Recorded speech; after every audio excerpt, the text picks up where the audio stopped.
Conelrad alert. Civil defense information will be broadcast at 6:40. West of the Rockies, you're on the air. Hello. Y2K, how can we prepare? Stop a few of their machines and radios. Throw them into darkness for a few hours. We are fighting for our lives. My family must survive. Over 5 years, 1,000 gallons of gas, air filtration, water filtration.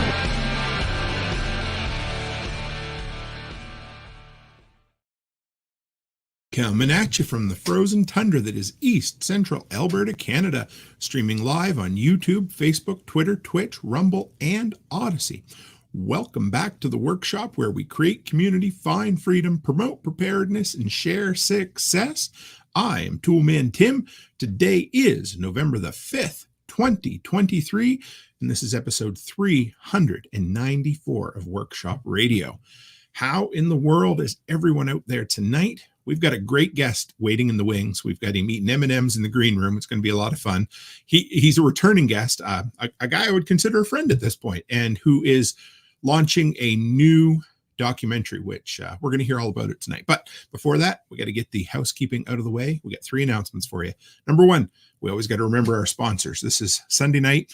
Good friend of mine, Amy Digman. Again, it seems like good friends who are fellow content creators have been the ones willing to take a chance on sponsoring the podcast.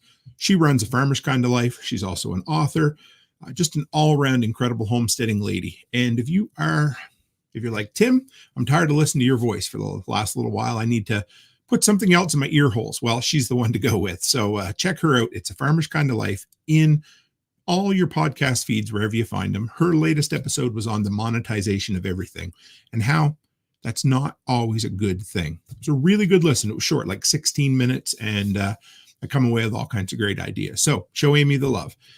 Number 2, we are changing the time of our lives. We have been, that sounds really funny. Our live streams have been 7 p.m. Mountain for the last 3 years. And since things in my life have changed and I have more flexibility, well, we are going to move them a little earlier. After polling the entire audience, it was overwhelming majority who wanted to go an hour earlier. So we're going to be starting at 6 Mountain time starting next week. So that's 6 Mountain, 7 Central, 8 Eastern, and 9 Atlantic for those weirdos on the Atlantic coast. That's where I was born. I'm allowed to say that. All right. And finally, guys, we are almost at 250 delinquents in the Telegram group.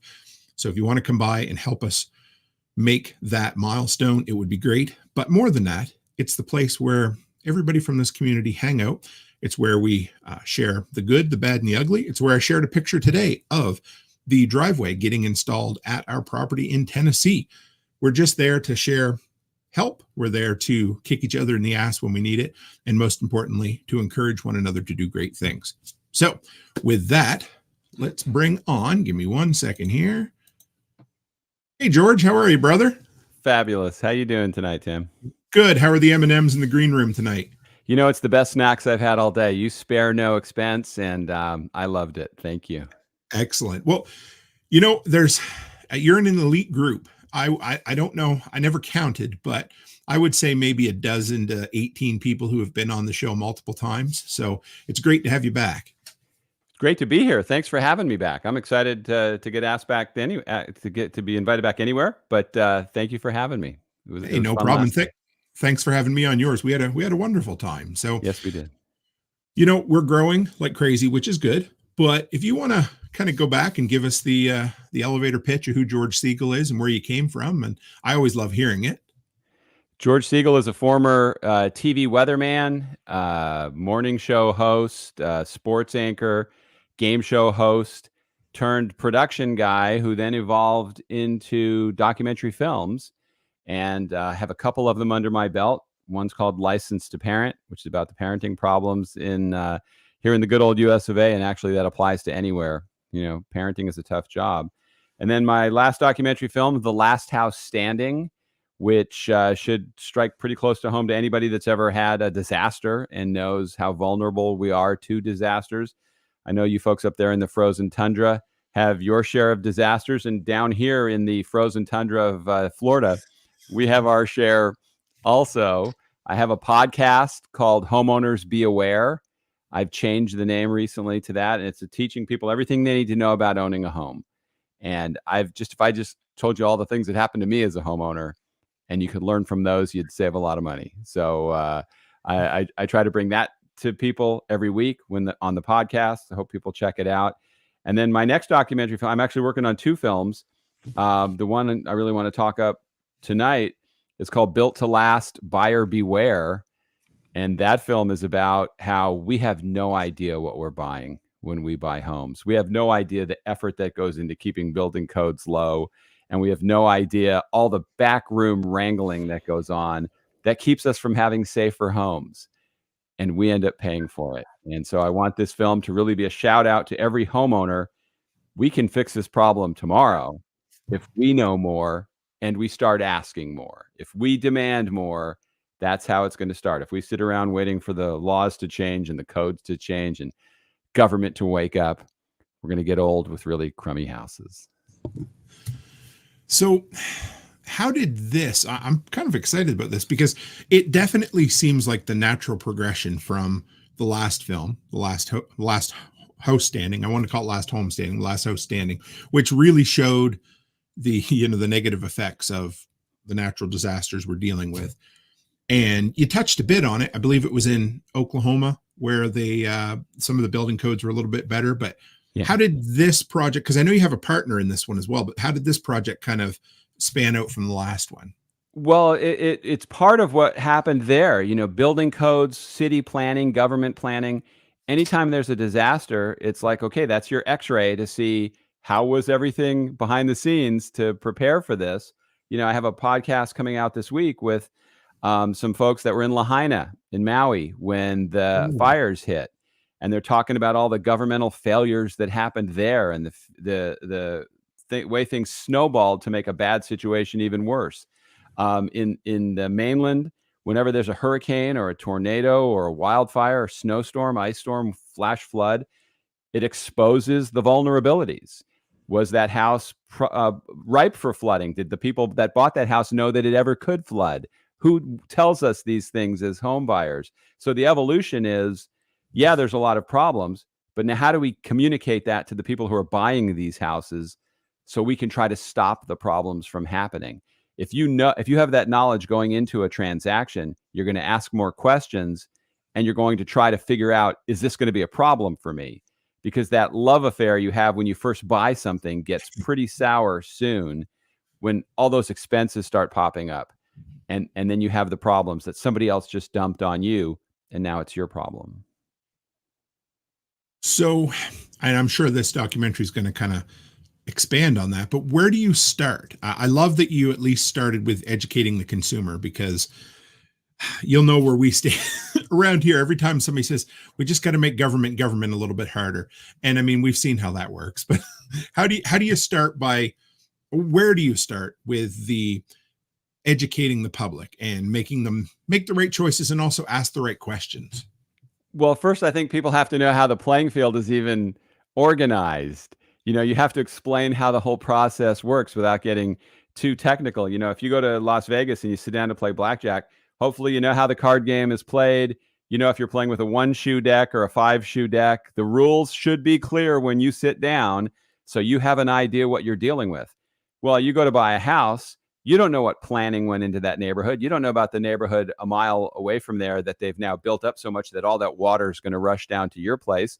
You don't know that the builder's lobby kept the code for the wind rating in your area to 130 miles an hour, but a Category 5 hurricane is going to wipe you out. I mean, there's so many things we don't know.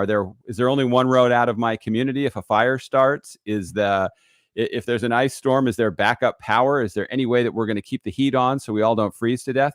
Nobody knows those things. You just move in assuming everything's going to be good because it just seems like it should be.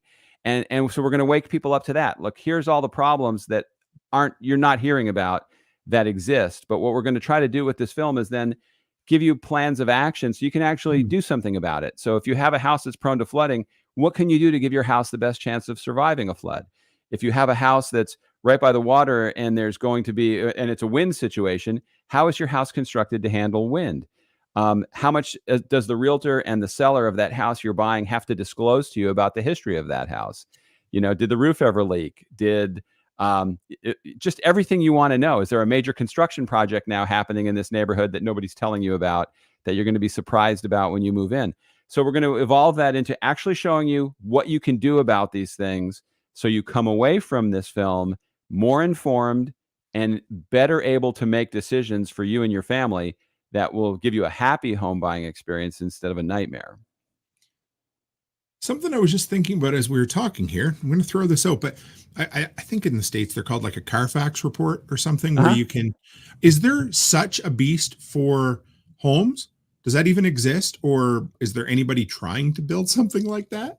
Yeah, I've heard of people talking about it, and I've talked about it with some folks before. I think it's a great idea. It doesn't exist right now. What exists is that form that you're supposed to get from the seller or a builder. Not the builder so much. When you're the first buyer of the house, it's a kind of a different transaction. But when you're buying a house from somebody else, that they fill out the history of that house on a form and tell you about it. But that's not a consistent rule. Here in Florida, there's a form for them to fill out to tell you if there's ever been flooding in that house, but they don't have to show it to you. So if I'm going to buy a house from you, your house could have been under 10 feet of water 6 months ago. You fixed it up. Unless I specifically ask you for that form, you don't have to tell me. So now I'm buying a house that flooded. And some people go, well, he fixed it, so what's the problem? Well, here's where the problem is. If you know it flooded, an insurance company probably knows it flooded, they're not going to give me insurance on that house because that house is flooded. Or there could be mold that I don't know about. There could be all these different things now that opens that can of worms. And I think all the cards should be on the table. And they're not. If you go to Zillow or Realtor.com or any of those places, they're not rewarded for telling you all that stuff. I think there should be a Zillow rating based on a home's safety. This home is a 5-star safety rated home. This home is a 2-star rated. And all the things you put into it, like a metal roof and hurricane brackets and vents that embers can't get in, all those different things, you should get credit for it. And those are the houses that people should gravitate towards. And the people that don't care to do any of that stuff, their house should be lower rated. I mean, we do it with cars. We do it with schools get ratings. Everything gets ratings. Homes are much more expensive. It's probably the biggest investment most of us will ever make. And there's no rating system for it. We just assume it's okay. Wonder how hard that would be to start as a third party or, like an open source kind of program, similar to, like a restaurant rating. You know how you can go in and if you have a bad service, a good service. Now, I know, of course, it's all going to be voluntary, but I actually kind of love that idea. I wonder if there's room for someone to monetize something like that, even to start a business that would do that.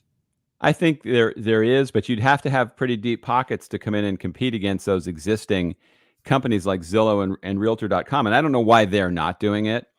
Maybe the builders lobby gets to them too. I don't know why they wouldn't be doing it, because that should be the most important thing. I mean, you want those. If I go to find a doctor, I can find their Google reviews. You can't find Google reviews on a house. Now you can find them on builders, but I don't know how easy they are to get taken down from Google when somebody leaves a review. And a lot of times, if you have a problem with a builder, part of the cure is called a non-disclosure, where you can't trash them for what they did because they're just paying you to keep your mouth shut. So we don't even hear about the worst scenarios because those people can't talk. We hear about the so-so ones. We hear about, of course, you're going to hear about the good ones, but you don't hear the really bad ones. You have to search those out. I like when you mentioned about how, no matter what, if something's been damaged or it's gone through a flood or a fire, whatever it is, and it's put back to like new condition, that can mean a lot of different things. Because since you've been on here last, I renovated a mobile home that we're now renting out. And it turned out that the front porch, I'm going to guess something caught fire on the barbecue, because the floor looked good, but it wasn't sturdy. And I pulled the layer up. There was 3 layers of chipboard. And on the bottom layer, there was a big hole burnt through the floor and down through the floor joists. So,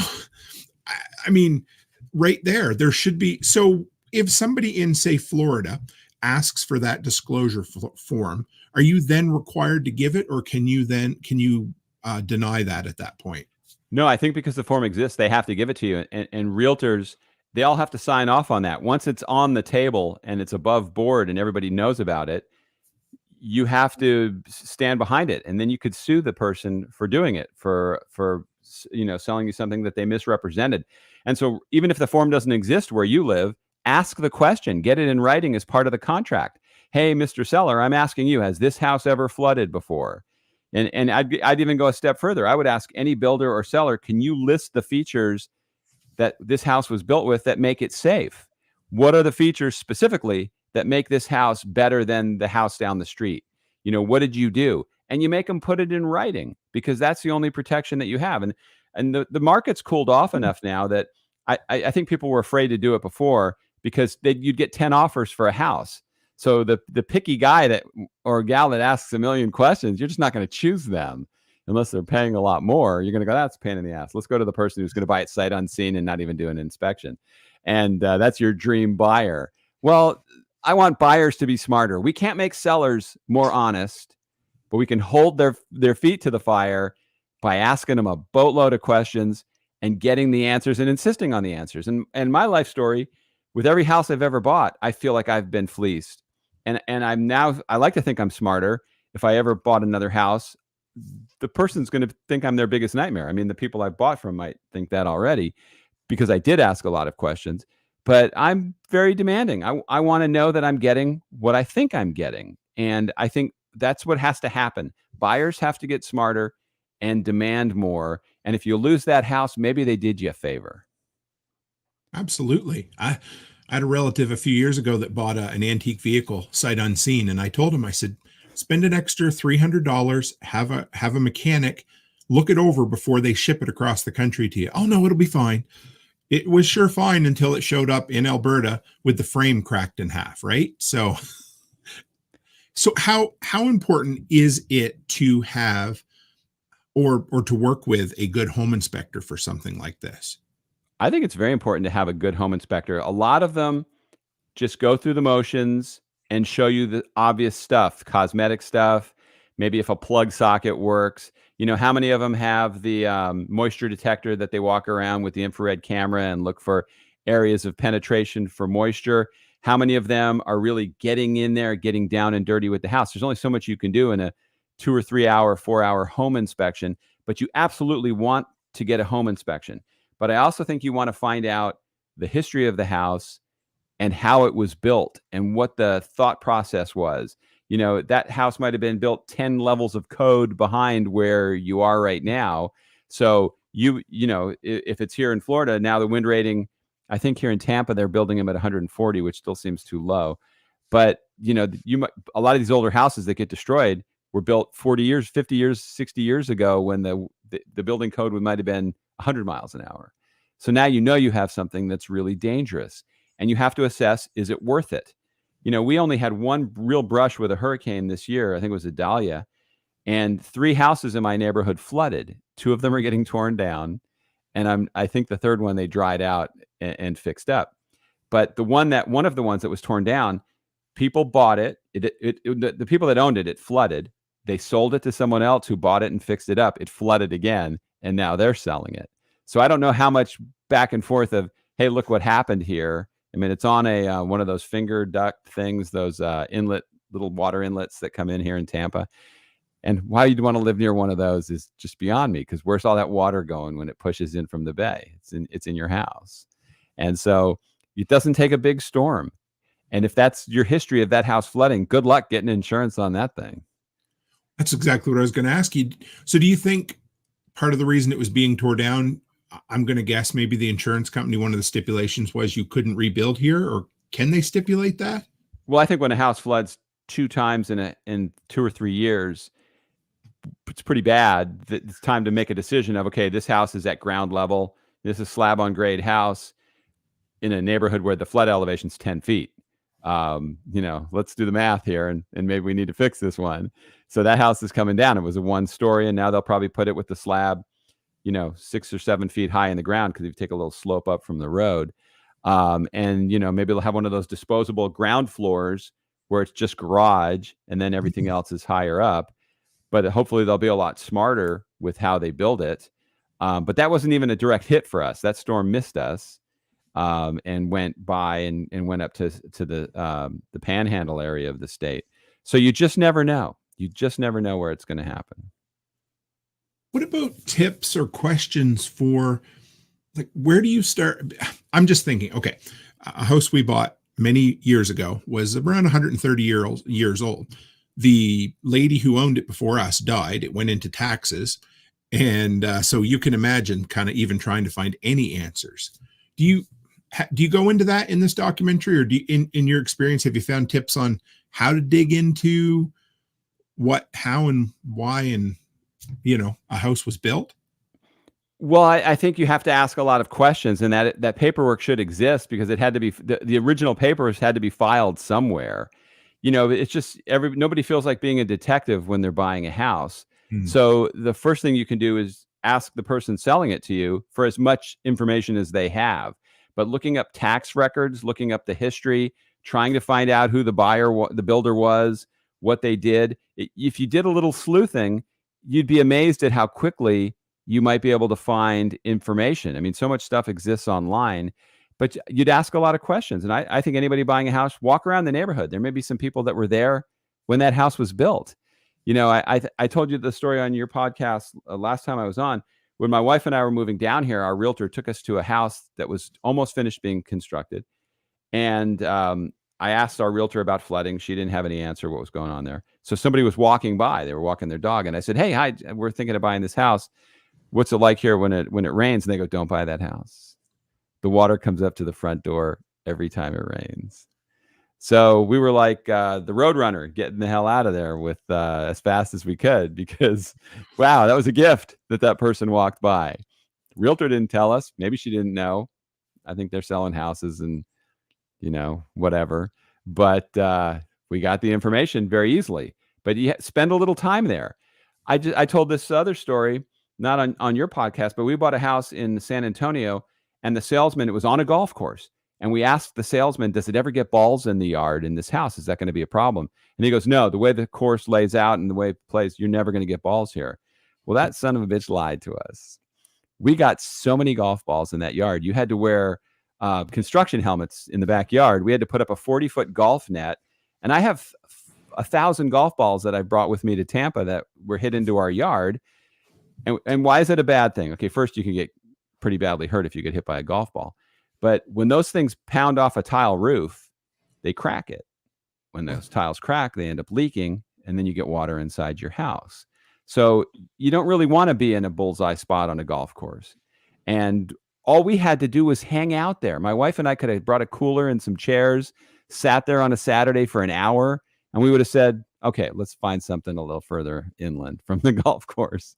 But we were lazy. We were stupid, and we paid for it.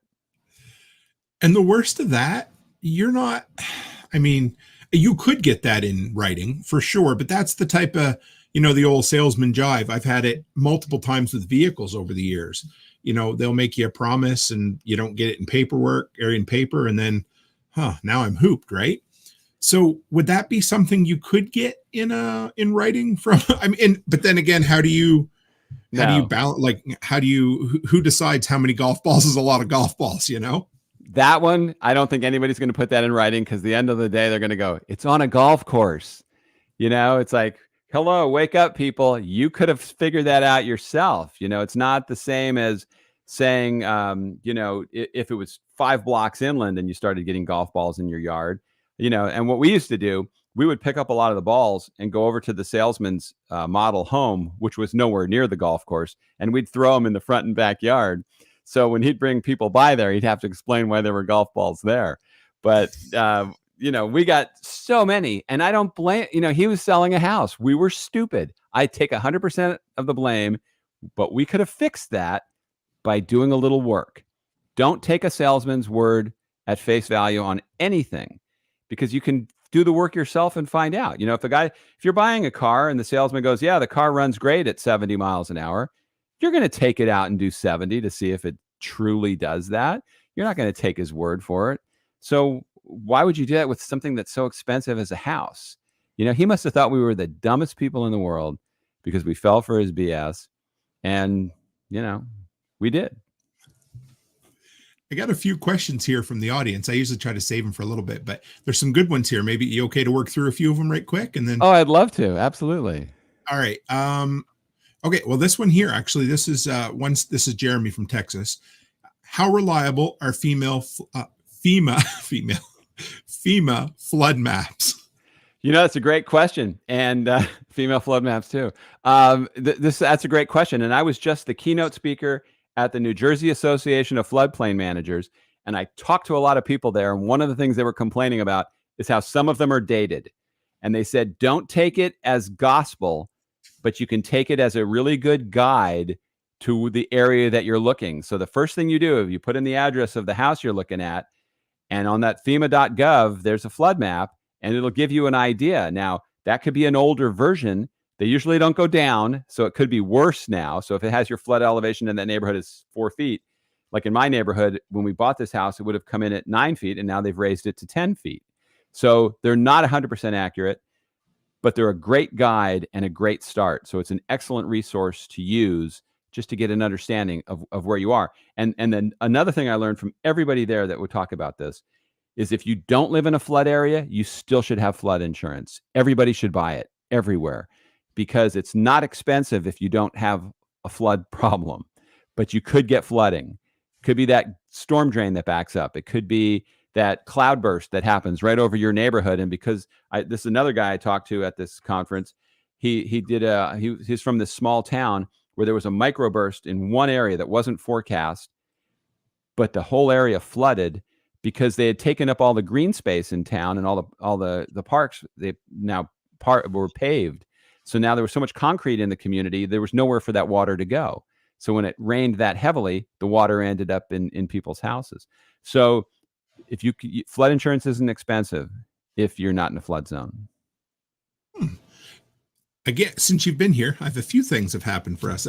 So we've got I guess three rentals. We own 5 properties altogether, and our local our local municipal government partnered with a company who offers. So if I have insurance, a lot of times it will cover what's inside the home or certain things like that, but it doesn't cover, say, the water main break or that sort of thing. So we've got water main break insurance now, which will cover absolutely everything from a flooded basement through the main sewer and water lines right out to the road. So that kind of stuff that used to have to be paid out of pocket by the homeowner is covered for, it's like $15 a month or something like that. Like it wasn't real bad at all. Are you familiar with any other kind of supplemental insurances or even how do you navigate the insurance thing to make sure you have the proper insurance? Yeah. And it's tough to know whether you want to buy those. I mean, I get ones from our power company that if any of their lines to your house and inside your house have a problem, if you have the insurance that they sell, they'll come in and fix that. Now, I have never bought into that one yet, but you have to ask your insurance agent. You truly have to understand what your coverage is because almost no insurance policy is going to cover flooding that comes from an outside source.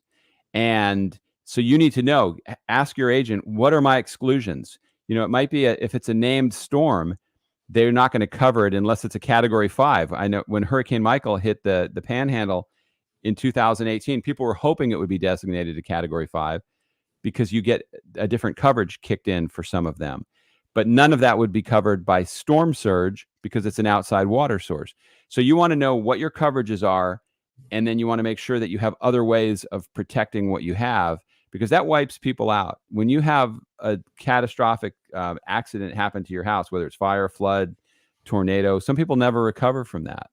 And the upturn and upheaval in your life during the process of trying to get all that stuff fixed and get your life back together, insurance goes a long way towards helping that. Now, it's not a golden ticket to having everything go perfectly because a lot of times insurance companies make it very hard for you to collect that money.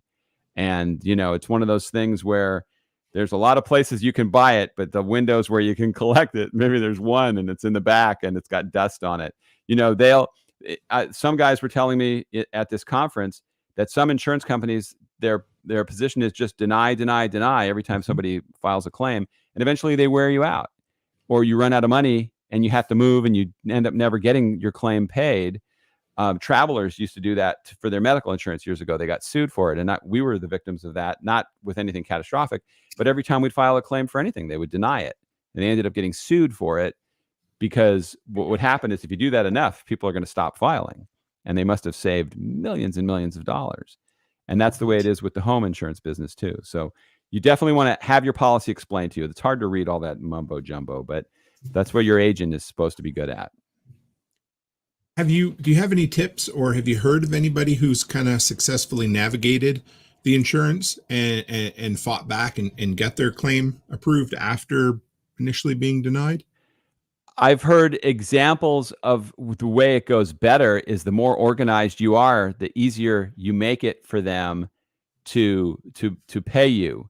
If everything's organized. But I just watched this video recently, and I don't remember the name of the company, but it was a lawyer, and it was his clients all talking about how difficult the insurance company made it for them after a storm, where they just kept denying everything. They'd keep switching adjusters on them. They would make it as difficult as possible. And sometimes there's nothing you can do when you get in that position. You just have to keep fighting, and hopefully that's when you have to get an attorney, and you want an attorney to fight for you. Unfortunately, in some areas, might be limited to what damages they can pay. So let's say you had $100,000 claim. If the attorney gets a third of it or half of it, you're not going to get all your money to pay your damages anyway. But the people that have records, that have the first ones to turn their claim in, sometimes you think, well, I'll just get to it. I've got to do these other things first. Be the first in line, waving your arm, going, here's my stuff, here's pictures, here's proof of all the stuff I have, and try to make it as easy as possible for them to take care of you. But never assign your benefits over to a contractor. Never, if your roof is leaking, don't pay some guy driving by in a van $10,000 to throw a tarp on there. Gather your neighbors. There's people that are going to be just like you, and work together to do that, because people get taken advantage of after a disaster, and that's disgusting. So if you are smart, it's hard to do that when you're emotional and you've just gone through so much loss, but you just want to avoid getting taken again. That's actually something I'd like to get you to talk a little more about, because we did in the last one, but I'd never heard it before. The assignment of benefits. What is that, and why should you avoid it? I think in some places they're now making that illegal. But what would happen is, so my house is damaged and a contractor comes in and goes, I'm going to fix that for you. Assign me over to your insurance company, so I'm the one that will deal with them and get paid for the job. Now, the problem is, I just had Lisa Miller on, who's the former deputy of insurance for Florida. And she told me so many interesting things about how that works. And I think they've made that illegal now. But what happens is the insurance company can't talk to you anymore. They have to deal with the contractor who's now getting money to fix your house. Well, there's a lot of shady contractors that come in after a disaster. And so we had that with Mexico Beach when we went up there. People in Panama City and Mexico Beach would turn their repairs over to the contractor, who would get paid $50,000, $100,000, and they never saw him again. Or he was really slow because maybe he's running 20 jobs. And so he just, whichever the loudest one is, that's the one you have to go to. But the homeowner loses their right to control their destiny by doing that. I don't even like it when I hire a handyman, if he's doing pavers on my driveway, and they say, yeah, I'm going to get the $2,500 worth of pavers. I'll buy them. Give me the money and I'll go buy the pavers. I always say, I'll buy the pavers and I'll have them here, and then you put them in and I'll have them delivered. Why? I don't know that guy. Why am I handing him all that money? Try to stay as in control of the project as you can so you don't get taken advantage of. This one woman, she lost hundreds of thousands of dollars because they took her windows. Her house was just drywall and studs for months. One lady had Chinese drywall put in, so the drywall was all rotted and nasty. You just want to make sure that the contractor is not the one that's in control of your destiny. And so that people are aware of this, how would a contractor position it to you to try? What is the advantage, or why do they tell you should do this? It's how I work. They'll look at you and they'll say, here's what you have to do. Here's the contract. I'm going to fix your roof and this and this and this. And I'll work directly with your insurance company so you don't have to hassle with it. Sign these documents. And now the insurance company sends them the money and pays them directly. And that's a terrible deal for you. You don't want that. You want the money to come to you and make sure the contractor's doing his job. They shouldn't get 100% paid when they haven't even started the job. That happens a lot here in Florida with pool builders. A lot of people in my neighborhood have lost $100,000 on a pool because those are some shaky construction people right there, where they'll take the money and they'll float it from job to job, or they're not paying for the equipment, or they're not doing different things. And it's a musical chairs game, but you're never going to get your pool. And because you're too deep into it. And once they have your money, what's their incentive? But if there's along the way, there's different benchmarks they have to meet to get paid, that's a better way to go. Okay, you've dug the hole. Here, I'm paying you for that. You've now put in the plumbing. I'm paying you for that. That's the way a reputable builder works. And that's the way a reputable pool builder should work. But they don't. There's just a lot of people out there preying on us. Roofers. I've heard people tell horror stories about roofers. I had one guy, we had a water leak on our roof, and this guy drives up, and you talk about a good old boy that they looked like had rolled up here, and he looks up at the roof and he goes, it'll cost you $2,500 to fix that. And I go, it'll cost me $2,500 to fix what? Now that leak he didn't even know what he's talking about. He just looked up there. He didn't even go up on the roof, and he wanted me to agree to give him $2,500 to fix a problem that didn't even exist, because when it was fixed, that's not where the problem was. So I've had people try to screw me broad daylight right in front of my face. You got to be careful. And when you're a victim of a disaster, you're not thinking right. You're shell-shocked. You're desperate. Some guy in a white horse rides in and says he's going to help you get your life back together. And you want to believe that. And that's when you have to be the most cautious, because that's when people are trying to take advantage of you. Is there, obviously the other option is to say no, thank you. What other option do you have at that point? Do you just keep looking for other contractors till you find one that says they'll do it, or where do you go from there? See, that's tough, because there's a shortage in workforce of good people on a sunny day.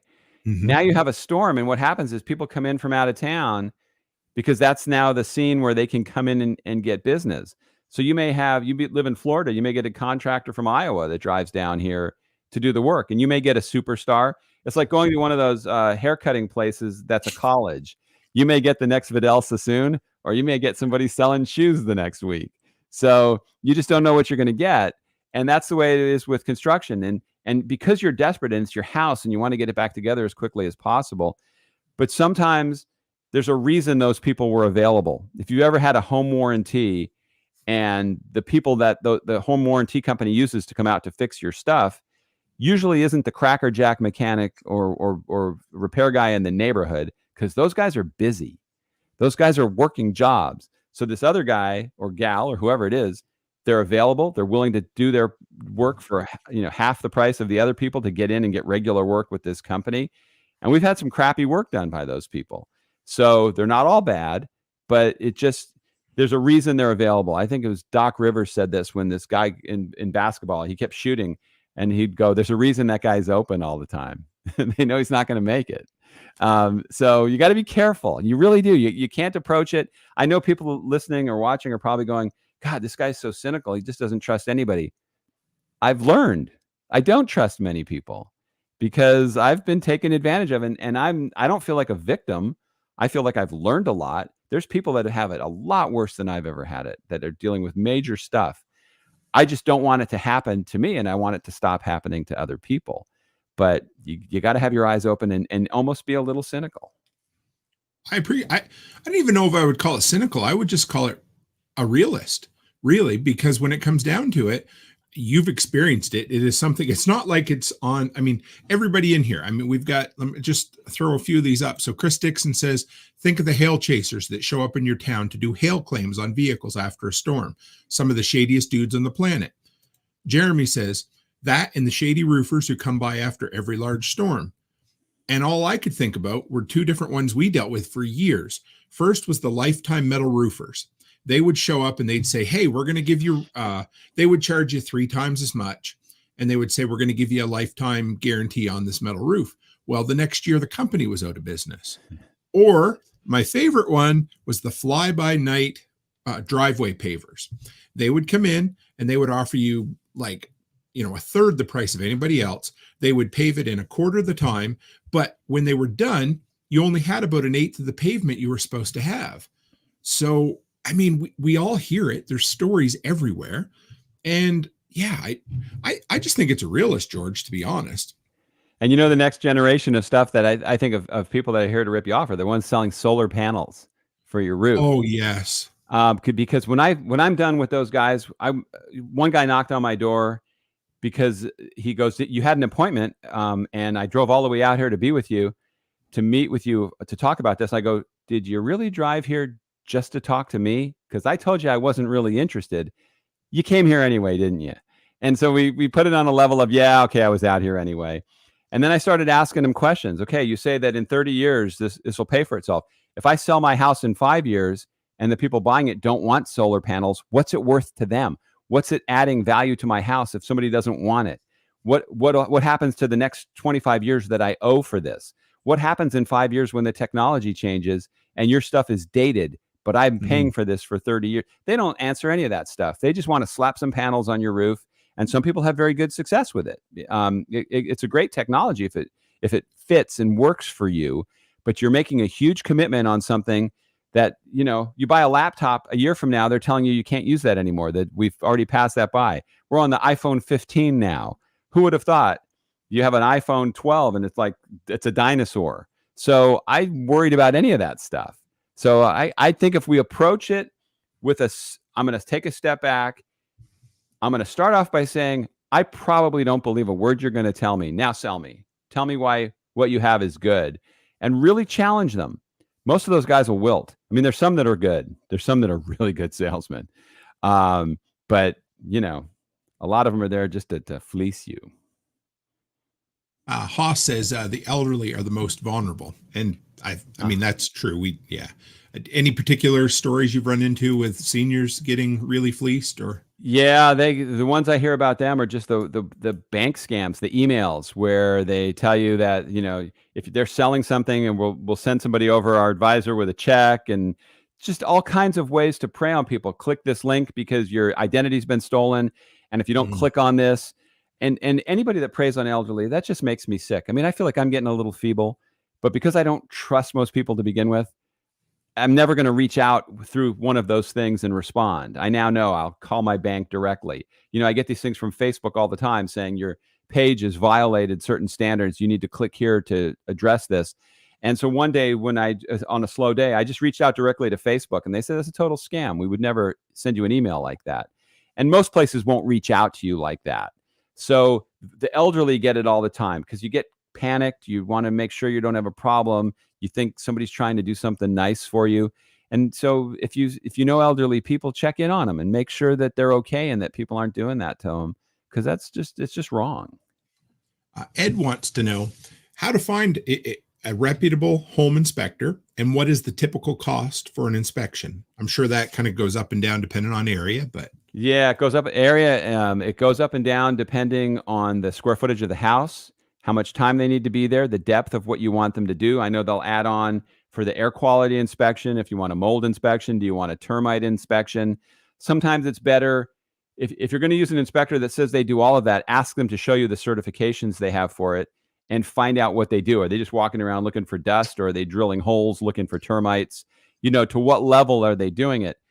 The thing you want to think about, if you're at the point where you need that $300 or $400 or maybe even more, $750, whatever you're spending, is a heck of a lot less than what it's going to cost you to find those problems later, because termites can destroy the foundation of a house, the structure of a house, the wiring behind the walls. There's a lot of things. I've had inspectors over the years that have just flat out missed things, and there's only so much they can do in that amount of time. But you want to ask around. A lot of times a builder, I've had builders say, here's a list of inspectors you're not allowed to use. Those are probably the guys you want, because there's a reason they don't want them there. They probably catch all the crap they're trying to pull on you. So I want to get the toughest inspector, the one that they don't want. Don't get one from your realtor. Ask other people. Go on if there's a next door in your neighborhood and read their reviews. And don't just read do the most recent reviews. That's the best thing to do. and then drill down and read what the 1-star people said. Some of them are competition that just want to screw that person and say bad things. But if you read enough of them and they seem real, it gives you an idea that maybe this guy or gal is lazy. Maybe they're not doing their job. You know, on my Instagram page, there's 2 inspectors that I follow their videos. And I love these guys. I wish they were inspectors where I live, because they're so thorough. They have such great advice, the things they find, the things that they point out. And you want to make sure that that inspector is just going to really be giving you information above what you could see yourself. You know, I can walk in there and see that wall has some bowing in it, or I can see that the tile is not level in the house. I want to get a sense of what might be behind the walls where they can get to it. I mean, no one's going to let them tear into the wall completely, but just a knowledgeable inspector that's going to do an in-depth report. And then once they do that, when you present that to the person you're buying the house from, hold them accountable for what's in that report. A lot of people don't want to do that. Well, there's too many things on there. You know, it's very powerful to say, great, you know, thank you, I'll find something else. And it hurts to lose that money on the inspection, but they did you a favor. Can you, if something, I would assume home inspectors carry some sort of insurance, but if something comes up shortly after, are they liable, or is it another one of those situations where we'll tell you about things, but if we don't find it, it's not our fault? That's a great question. I would bet they do not take liability for what actually is there. Now, I don't know the depth of that on certain things, but you know, I see the question that's up on the screen. How long should they take? I mean, I've had them take anywhere from 2.5 hours to 6 hours, depending on what you're having them inspect. And if possible, if you're worried about radon or other things, like I say, make sure that know what the certifications that inspector has, and say, if I'm paying you for these additional services, what are you actually doing? I don't want it to just be, while I'm walking around, I go, yeah, I didn't smell gas. Or like with the termites, I didn't see any dust on the windowsills. You want to know that they're really inspecting those things, because you might be better off just calling a termite company and having them do it. And when you do get that kind of inspection, find a company that's not doing it because they just want the business of now fixing something that might not be a problem, because you want the person that's reputable. You know, when we first moved in here, I think I told this story last time I was on, we wanted to get a whole home generator. And the first guy that came out was this company called Mr. Sparky, who I saw his trucks around the neighborhood. And he said $28,000 was the price he gave us for that generator. I ended up getting it for 12 somewhere else. And normally I would never call a company back. Once you don't get the business, it's like, oh, the hell with you. But I said, hey, can I ask you a question? Do you think I'm stupid? What do you mean? I mean, did you think I was so stupid that I might live in a nice neighborhood that I wasn't going to check and maybe get a second estimate or a third estimate? Well, what do you mean? That's what it cost. I go, give me a break, man. You're so far out of whack on your estimate.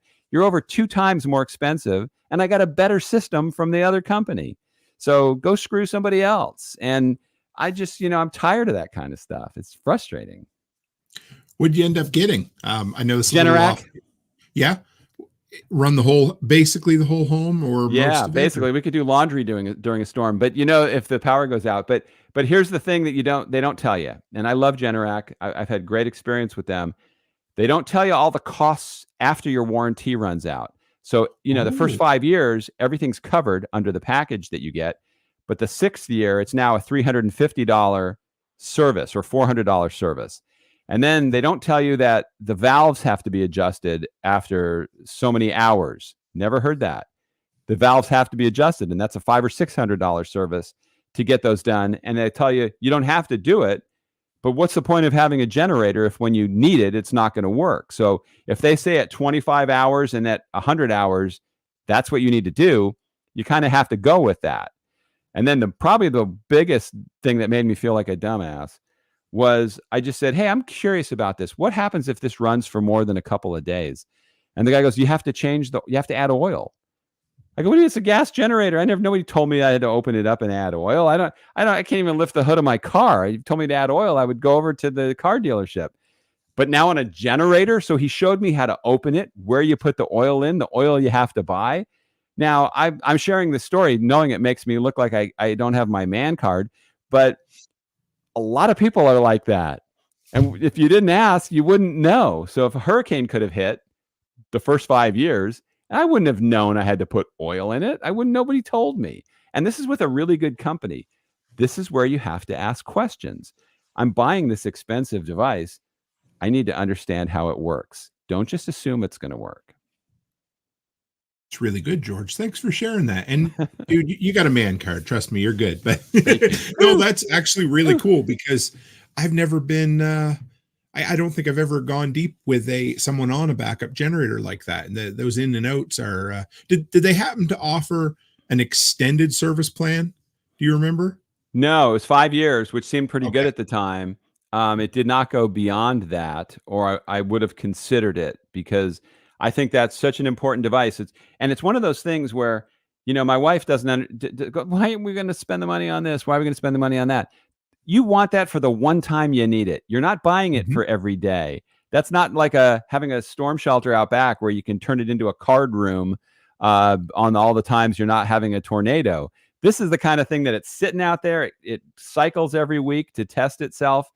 But when the power goes out, you want that thing to work. That's the only reason you have it. Good. I think you just give me an idea for another video for the YouTube channel. So that's great. Thank you. Cool. I'll be your test dummy. Hey, this is the guy that didn't even know you put oil in him. Yeah. So I want to talk about your project a bit too, because I'm actually kind of intrigued. I love the filmmaking process for the little bit that I know, and I've been a film geek my whole life. But how did this project come about? Where did you, because you have a partner on this one as well, do you? Yes, Aris Papadopoulos, who wrote the book Resilience, the Ultimate Sustainability. He's a very knowledgeable guy about the construction industry. He knows all the backdoor stuff that goes on behind the scenes that keep the codes low and all this stuff. And so Aris has a nonprofit that is funding a portion of the film, and he's gotten some other people that raised money, that donated money to contribute to the production budget. And then, like all knucklehead filmmakers, I said, well, let's crowdfund the last 20% of the budget. So on this platform called Seed and Spark, we put up a fundraising initiative to raise $25,000 for the film. And, as you and I were talking before we went on, crowdfunding is a very humbling thing to do, because you think you have thousands and thousands of people that consume what you put out there, but that doesn't mean they're going to give you any money for it. And it's tough. I've done this before. I did this for 2 other films. One of them, I put it on a platform where I actually raised $40,000 was Kickstarter, but I had set the goal at 50. I didn't get a penny. And so then I switched to another platform, and it's very hard to go back to people that you asked to contribute once, because they go, I already gave to you. Well, you never got charged for it, but can you do it again? And most of those people did not follow me to the next platform. So you get one shot at it. So I've put this out there to raise the 25 grand. So far, we're about a 10% there. 14% tonight. 14%. It's a slow process, but what I'm asking is anybody that's a homeowner or thinking of being a homeowner, go to our campaign and look at it. What I'm trying to do is help all of us. And this isn't money that's going to go towards George getting a boat and getting braces on his kids' teeth. They already have that. What I want to do is try to get an A-level celebrity to voice the film. I want to add special graphics, things that'll separate this from being a great film to a really great film. And to do that, you need to raise extra money. And I want you to say, look, can I give $10? Can I give $25? And there's different incentives on there that you get, where you can, the more you give it some of the higher levels, you can get an advanced screening of the film. You can get your name in the credits. You can be on our Walk of Fame on our website, the Wall of Resilience, where your name goes on there and it'll be sitting up on our website like it's the Grauman's Chinese Theater. Or we can get a social media shout out just for giving $10. And anybody who is kind enough to contribute, I say, just share it with somebody. Just share it with your social media and say, look, I just gave to this film because I believe in what they're doing, and I'd love you to do it too. When I did my last one, I told you this story where I went to some really good friends and I said, would you, share this with your social media and contribute? And they shared it with their social media, but they didn't contribute. And if I'm going to ask you to follow me into the fire, I better go first, and you better go, hey, George went, so I'm going to follow him. If you just ask people to do something, but you're not willing to do it yourself, it doesn't mean the same thing. So if you can contribute a small amount, and I know the times are tough, I feel like I'm on the Jerry Lewis telethon from years ago, but I'll start singing in a minute. But if you just contribute a small amount and then ask other people to do it, we'll hit our mark easily. If everybody that loves the Toolman just, dove in there. So that's what I'm hoping people do. It's like you put yourself out there. Sometimes you hit a home run. Sometimes you just get the pie in your face, but it's worth the shot because I believe in the cause passionately. Absolutely. And for the record, folks, I put my money where my mouth was, and I donated $100 tonight before I came on live because, I mean, like I said, I consider George a friend now, or at least somebody that we know each other through this system. And whenever somebody that I know and I know does good work and they create, I think they deserve to be rewarded. I'm excited. I got a few more questions about the process, if that's okay. The first one that popped into mind was, you said you'd like to have an A-list celebrity do the voiceover. Do you have a pick or anybody that you would? I don't want to get you in trouble, but I'll share the link. It's in the show notes tonight too, guys. But while George is giving this answer, I'll copy and paste it again. So there's a few people I would love to get, but they'll never do it. It's hard to get to them. The challenge with something like this is you want somebody big, but they can't do it for what they would normally do it for.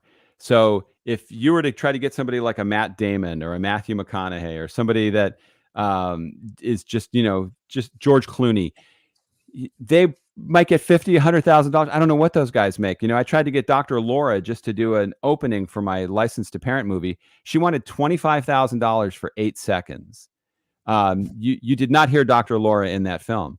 So you need somebody who believes in the cause. I told you about another film I'm making where we have a business plan. We're trying to raise money that way where people can make money. This is more of a cause film where we're not making money off of what happens with the film once we're done with it. We're just going to try to get it out there. And if we have a big celebrity, we'll get it out to more people. That you're not going to get it on Netflix or Amazon Prime or one of those places. If I'm voicing it, even though I think I have a decent voice, I have no name value at all for those people. Those guys are all huge. Or a woman, somebody who's well known. So they have to like the cause and want to do it. Now we're going to pay them if something. It might even be donating that money to a charity that they care about. It takes about an hour of their time to come in and read the script. They don't have to go to all the shoots and do everything. So the goal is to get as big a name as possible. And I do have a list, but it's hard to get to those people. So one of the things I want to do as we get a little further into this, is you just throw the seeds out there and you try to find out who knows somebody, and you just never know. You put the right karma out there and the right celebrity somebody who maybe lives in Florida or lives in California and deals with mudslides and fires go, I care about that. I want to make this happen. And that might sound a little blindly ambitious, but I believe we're going to do it. If I throw it out here to the people in the workshop community who you think would be a good voiceover, because I think they know who I'm going to say, I'd love to give them a little more time to figure it out. But Mike Rowe would be absolutely perfect. The Dirty Jobs guy. Do you know? Oh, I love him. I think he's terrific. He has that baritone voice. He has a podcast. He cares about causes like this. He's my white whale or my Moby Dick or whatever. So I'm going to have him on my show someday. I've been saying it for 3 years now. Hasn't happened yet. Lots of people have connections who have tried for me, but he would be a perfect voiceover guy for your movie. Absolutely. No, he's terrific. And there's a lot of people that are like that, that are out there in the world. One of the names I tried, I thought was interesting because he's right here in Tampa, is Dave Bautista. I tried through somebody, and Dave's really busy right now, and I get it. All these people are busy, but you really want to get it to the point where I can actually speak to this person to tell them what's expected. If I send you out to sell him, you're not going to do it the same way as me saying, hey, Dave, we just need you for an hour, because you've got such a big name and can bring so much value to this film, and here's what we can give you for it. It's different than having somebody think they're going to have to spend a month with us traveling around and doing stuff. You try to make it as easy a commitment as possible. And I think we'll pull it off. Mike Rowe is great. If somebody out there knows him, but you haven't gotten him yet, so I don't know that. But maybe you will. I'm a firm believer in a rising tide floats all boats, and throwing out that kind of karma always comes back. But the fact that, hey, if you got him, well, then you would have a connection and you'd have one step closer to getting me an interview with him as well, right? So it works for everybody. And I absolutely would do that. You know, I'd have him just listen to one episode and he goes, hey, I like what this guy's doing. I like this Toolman Tim. I'm in. I always share. I mean, maybe I'm an oversharer, but if I have something good, I want other people to benefit from it as well. I'm not one of those people that goes, well, I'm not going to let anybody near this person because they're mine. It would be, no, let me introduce you to some other people who also love you and want to use your services. And that's the whole point. I mean, that's what you got to spread the wealth on that. Well, if you can't find anybody, I would definitely donate my time to do it for you. So. And I'm sure Netflix would just jump all over us for that. They'd be, you got the Tool like, Man, we're in. We're in. It's the wrong Tool Man, but it's okay. He's they retired. Don't have to know that. No, that's true. That we could pretend. I might get you in trouble, you know. So where do you go from here? What are your next kind of steps? Well, the next steps, we're starting production in December, and we're going down to shoot in Sanibel Island, Captiva, Fort Myers, and Naples.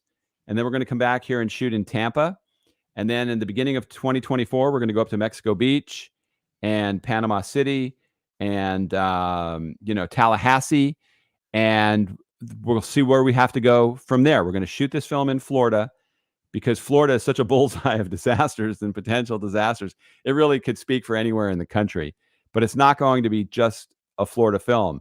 It's about the process. So that process applies wherever you are. If I'm telling you to be skeptical and ask a million questions, it's not just telling you because you're a Floridian. It's telling the person who lives in Michigan. It's telling the person who lives up in the frozen tundra. We all have houses. We all have the same problems. And the principles of what we're going to talk about in this film apply to everybody. We all need to be better. And that's, I couldn't say that a million times and it wouldn't be old. It would be something that we still have to say. It's like when you talk to your kids and you tell them not to do something. If you think you're going to tell them just once and that's going to make any difference at all, good luck to you. If you had one wish coming out of this, or what's the result you're hoping for that you could get out of putting this film? Because it's a passion project. George Siegal, or Seagal, as some like to call you, is not going to get rich off of this documentary, I'm guessing. Not. No, so he's not. What's your wish for this? What do you want to see the end result be? Man, people making better decisions with the homes they buy. I'd like to see a hurricane blow through someplace, and when the Weather Channel's out there doing interviews, they're just educated homeowners that made good decisions. You know, it's like somebody, there's this woman, Karen Vaughn, who I had on my podcast last year. I love this woman. I think she's over in Australia, and she's got such a great attitude, and she's such a positive force of energy. And she goes, I don't worry about numbers for my podcast. If I can get to one person and change one person. Now, being a former TV guy and where I lived and died by ratings, Karen and I went back and forth on this. I said, I'm way more competitive than that. Mm-hmm. If it's one person, I'm going to feel like a failure. But the reality is, what if I did save one life? What branches out from that? That person who you save it's like in A Wonderful Life when you see Harry Bailey.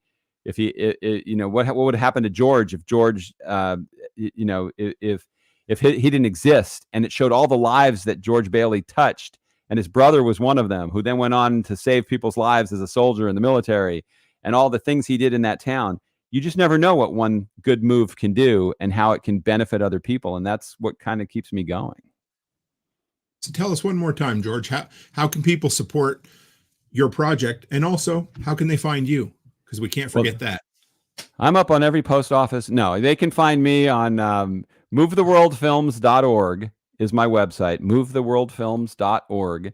And on there's a connection to the link to our fundraiser. There's also my previous documentary films, link to see my podcast. It's all on my film website. The Seed and Spark fundraiser you have up here. And I'd like people to just go check out the campaign. And if you like it, make a small contribution. Share it with other people and have it as a goal, because your name will be tied to this film. So now when I accomplish something that I think I'm going to accomplish, and that's making a difference, you're going to be part of that. Because even if you just give $10, you're part of it. Because now I have you as someone on my team. And maybe you have 10 other people that can be part of that. And that's the power of getting a lot of people involved. We're not going to change anything with just me screaming at the top of a hill. People are going to have to actually listen and do that. As I was in a podcast recently, we were talking about this disclosure thing for flooding. I said, we can fix this problem right now. Let's all work on it together. Has this house ever flooded before? Ask that question. If we all started doing that tomorrow, nobody's passing a dead flood house on us because we're all going to ask the question. And that's what I want to do, is get people to ask the questions. Thank you, George. You are welcome back anytime. I always enjoy our conversations, and the work you're doing, brother, is just incredible. So thank you very much. Well, thank you so much for having me. I tell your Waffle House story everywhere, the Waffle House Index. People look at me like, oh, what about the Waffle House? And that was from you, man. That was great. And I appreciate all you do. I actually reached out to them again recently and got turned down again for an interview, but I will try. I will get somebody. I know, right? Anyway, but I would love to have them on the show. I think they would be great. And you know what? Just for the amount of waffles you've eaten there, they should come on your show. 100%. Just for that reason. Well, thank you, sir. If you want to hang in the back for just a second, I'm going to close up the show and I'll be right back with you. Absolutely. Thanks for having me on. Thanks, George. Guys, it's always fun when you have a friend of the show on, and George is a friend of the workshop. I hope you guys take a minute to support him. I threw the link in the description. I threw it in the chat this evening, and it will be, if you're listening on the audio only version of this, it'll be out there as well. Just take a minute, fill it out. It took me a minute to figure out the form. It tries to, I'm just going to be transparent. It tries to auto throw a tip on there as well, which I couldn't figure out. It's nothing George does. It's something the website does. You just click no tip and you have to hit it twice, just like you're at Subway and you're like, all you did was make me a sub. But make sure you support George, because man, his last documentary was awesome. And I can't wait for this one. Like I said, I threw some money in there tonight because I believe in his cause, and I believe in him more than anything. And when somebody I believe in is putting something together, by proxy, I believe in that as well. So guys, with that, don't forget, next week, 6 p.m. Mountain Time is the new time for our live streams. And as always, stay happy, stay healthy, and have a great week.